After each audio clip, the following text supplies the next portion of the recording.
Hopefully spring cleaning is underway in your home nowadays with all the good weather we've had recently.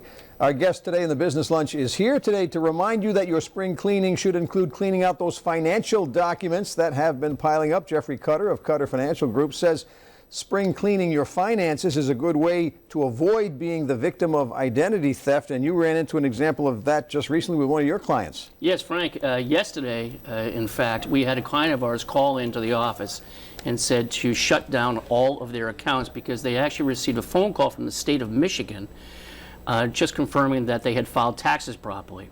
Well, the problem is they have never been to Michigan. Wow, somebody grabbed their social security number or something like that. Yeah, in fact, in over half the cases of identity theft, the information that these thieves gets traced back to our personal side. All right, so we know a lot of things need to be thrown out, but some things need to be kept for a while. So you've provided for us a list of how long certain documents should be kept. For example, tax records 7 years, pay stubs 1 year, bank statements, those monthly statements you get 1 year, credit card statements at least 45 days. Why such a variation? Well, because the IRS has certain rules. If we're audited, we need to keep those tax returns for that period of time. And in fact, Frank, if you go to our website, what we did today for the viewers is if you go to the resource tab of our website, we have a listing of all the things that we need to keep, how long that we need to keep them to keep us out of trouble. And that website is cutterfinancialgroup.com. Now, there are some documents probably in your home now that you should not get rid of because you will need them for preparing next year's tax returns. So, what should we keep?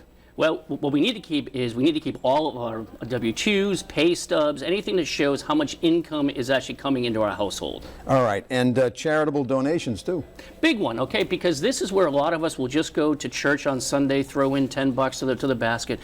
If we can, what we want to do is we always want to pay by check or a credit card because the IRS is going to ask for proof of where you spent your money for charity. And not all of the houses of worship, I think, provide detailed receipts. They do not. All right, insurance and medical records, that's another big one, of course, and receipts for any deductible items. Yes, because when we look at, if we look at now with all the recent tax laws changes, anything over 10% of adjusted gross income, we're able to write off for our medical expenses. So it's very, very important. And receipts are very important because Uncle Sam wants proof of where you paid it. And there's more information about all of this at Jeffrey Cutter's website. As we said, there's a link on turn10.com. And we thank you, Jeff, for joining us.